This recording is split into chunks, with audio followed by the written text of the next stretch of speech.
सहारनपुर नाम का एक गांव था। वहाँ सोनिया और हरिया नाम के पति पत्नी रहते थे। हरिया कुछ काम धाम नहीं करता था, पूरा दिन गांव में इधर उधर मंडराता रहता था। वो दोनों गांव में ही किराए के मकान में रहते थे। अरे हरिया भाई, अब तो 3 साल होने वाले हैं। अरे मेरा किराया दो, वरना मेरा घर खाली कर दो। अरे चल जा यहाँ से, अभी हमारे पास पैसे नहीं हैं, जब होंगे तब दे देंगे। भाई साहब, हमें 2 महीने का समय दे दो, मैं पूरी मेहनत करके आपका सारा किराया दे दूंगी। पता नहीं मैं कहाँ फंस गया तुम लोगों को मकान किराए पर देकर। फिर इतना बोलकर मकान मालिक वहाँ से चला जाता है। उसी गांव में ही एक गरीब औरत भी रहती थी। उसके पास कोई घर नहीं था, इसलिए वो रोज रात को बरगद के पेड़ के नीचे ही सो जाया करती थी। वो अक्सर लोगों के घर रोज कटोरा लेकर भीख मांगा करती थी। गांव वाले भी उससे परेशान हो चुके थे। बहन जी, कुछ खाने को दे दो, मैं बहुत दिनों से भूखी हूँ। हाँ, रोज रोज आ जाती है, यहाँ खुद के खाने के लाले पड़े हुए, चल जा अभी, कल आना। फिर वो दूसरे दरवाजे पर जाती और वहाँ भी उसे यही सुनने को मिलता कि कल आना। वो अगले दिन फिर भीख मांगने जाती, फिर उसे यही सुनने को मिलता कल आना। फिर एक दिन उसने आना बंद कर दिया और अगले ही दिन उसकी लाश वहीं बरगद के पेड़ के नीचे मिलती है। उस दिन के बाद से उस गांव की किस्मत बदल गई और रोज रात को लोगों को गांव में काला साया घूमता हुआ दिखाई देने लगा।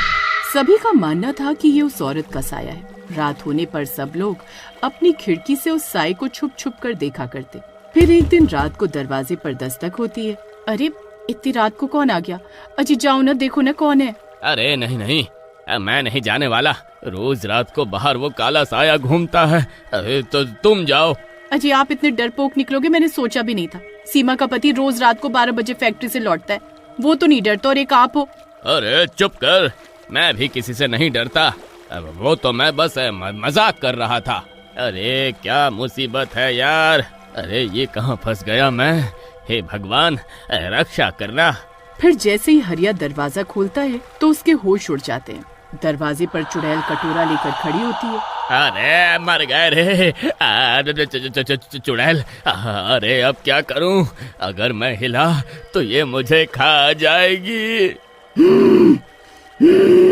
तभी सोनिया झांक कर देखती है तो उसे भी वो चुड़ैल दिखाई देती है। वो पहचान जाती है कि ये वही भीख मांगने वाली औरत है। सोनिया भागकर हरिया के पास जाती है। अरे चुड़ैल, जाओ यहाँ से, कल आना। फिर जैसे ही सोनिया उसे कल आना बोलती है, वो चुड़ैल वहाँ से चली जाती है और साथ वाले घर का दरवाजा खटखटाने लगती है। अरे इतनी रात गए, कौन है? फिर रोहन दरवाजा खोलने जाता है। दरवाजा खोलते ही बाहर चुड़ैल खड़ी होती है। चुड़ैल, अरे ये चुड़ैल कहाँ से आ गई? तभी वो चुड़ैल उसकी गर्दन पकड़ लेती है और उसे ऊपर हवा में उठा देती है। अरे मर गया रे। अरे मुझे बहुत भूख लगी है, मुझे भीख दे। फिर चुड़ैल रोहन का गला दबाकर उसे मार डालती है और उसे घसीटते हुए अपने साथ ले जाती है। फिर अगले दिन सुबह होते ही उस चुड़ैल के बारे में सब गांव वाले बात कर रहे होते हैं। अरे ये गांव पर बहुत बड़ी मुसीबत आन पड़ी है, किसी के पास कोई तरकीब है तो बताओ, नहीं तो चुड़ैल रोज किसी न किसी को मार डालेगी। मुखिया जी, ये वही भिखारिन है जो गांव में भीख मांगा करती थी। किसी ने उसे खाना नहीं दिया, इसीलिए वो चुड़ैल बनकर अब गांव वालों को खा खा कर अपनी भूख मिटा रही है। अरे भाई, मैं तो कहता हूँ हमें ये गांव खाली करके चले जाना चाहिए, नहीं तो कोई नहीं बचेगा। अरे लेकिन हम अपने पशु और खेती को छोड़कर कैसे जा सकते हैं? सारी फसलें बर्बाद हो जाएंगी। किसी को कहीं जाने की जरूरत नहीं है, मेरे पास एक तरकीब है उस चुड़ैल से निपटने की। अगर हम अपने घरों की दीवारों पर चुड़ैल कल आना लिख देंगे तो वो चली जाएगी। फिर सोनिया की बात मानकर सब गांव वाले अपनी अपनी दीवारों पर चुड़ैल कल आना लिख देते हैं। फिर रात होते ही वो चुड़ैल गांव में आती है। वो पहले दरवाजे पर भीख मांगने जाती है, वहाँ लिखा होता है कल आना। वो पढ़कर चुड़ैल आगे बढ़ जाती है। इसी तरह गांव वाले उस रात उस चुड़ैल को बेवकूफ बनाते हैं। ये सब हरिया का मकान मालिक सामने वाले घर से देख रहा होता है। यही सही मौका है इन दोनों को मजा चखाने का। फिर अगले दिन रात होती है। वो हरिया के घर के बाहर जाकर चुड़ैल का लाना को मिटाने लगता है। हरिया और सोनिया खिड़की से सब देख रहे होते हैं। अरे ना स्मित, अरे अरे ये क्या कर रहा है? अरे हमें मरवाना चाहता है क्या? तुम दोनों ने मुझे बहुत परेशान किया है। इतने महीनों से अपना किराया मांगते मांगते मेरी चप्पल घिस गई। यही सही मौका है अपना मकान खाली करवाने। अरे भाई साहब, उसे मत मिटाओ, वो चुड़ैल आती होगी, वो हमें मार डालेगी। मकान मालिक तेजी से लिखा हुआ सब मिटा देता है। अरे कमबख्त, अगर मैं आज रात बच गया ना तो तुझे जिंदा नहीं छोड़ूंगा। हाँ। तभी डरावनी डरावनी आवाजें आने लगती हैं। वो चुड़ैल आज रात फिर गांव में आती है। सब गांव वाले अपनी अपनी खिड़कियों से उस चुड़ैल को छुपकर देख रहे होते हैं। मैंने 2 दिनों से कुछ नहीं खाया है। तुम गांव वाले रोज बोलते हो कल आना कल आना, इसीलिए मैं आज आई हूँ अपनी भूख मिटाने। आज भूख मिटा कर ही जाऊंगी। अजी अब हमारा क्या होगा? सबके घर के आगे तो कल आना लिखा हुआ है सिवाय हमारे। तभी वो चुड़ैल एक एक करके सबके घरों के बाहर जाती है, लेकिन चुड़ैल कल आना देखकर आगे बढ़ जाती है और फिर हरिया का घर आता है। वहाँ दीवार पर कुछ नहीं लिखा होता। ये देखकर चुड़ैल दरवाजा पीटने लगती है। सोनिया और हरिया सोफे के पीछे छुप जाते हैं। अरे मर गए रे। अरे सोनिया, अरे अब क्या करे, कमबख्त चुड़ैल तो हमारे घर आ गई।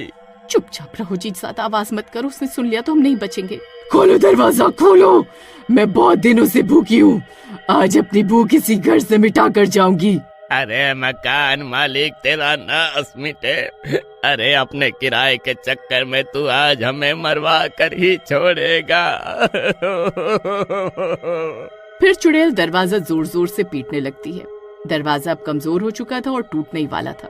मकान मालिक सामने वाले घर से ये सब देखकर खुश हो रहा था। अरे वाह वाह, आज तो मजा आ गया। जो मकान मैं इतने सालों से खाली नहीं करवा पा रहा था, आज वो काम ये चुड़ैल कर देगी। तभी वो चुड़ैल दरवाजा तोड़कर अंदर घुस जाती है। सोनिया और हरिया उसे देखकर इधर उधर भागने लगते हैं। अरे भागो रे। अरे ये भूखी चुड़ैल तो हमें जिंदा खाने पे उतारू है। अरे गाँव वालों, हमें बचाओ। फिर वो दोनों पीछे के रास्ते से घर के बाहर निकल जाते हैं। चुड़ैल भी उनका पीछा करने लगती है। फिर वो दोनों भागते भागते मकान मालिक के घर के आगे पहुंच जाते हैं। अरे ये दोनों कमबख्त बच कैसे गए? तभी हरिया मकान मालिक की दीवार पर लिखा चुड़ैल कल आना मिटाने लगता है। अरे कमबख्त, अरे ये क्या कर रहा है? अरे नास मिटे, मत मिटा उसे। अरे वो चुड़ैल मुझे खा जाएगी।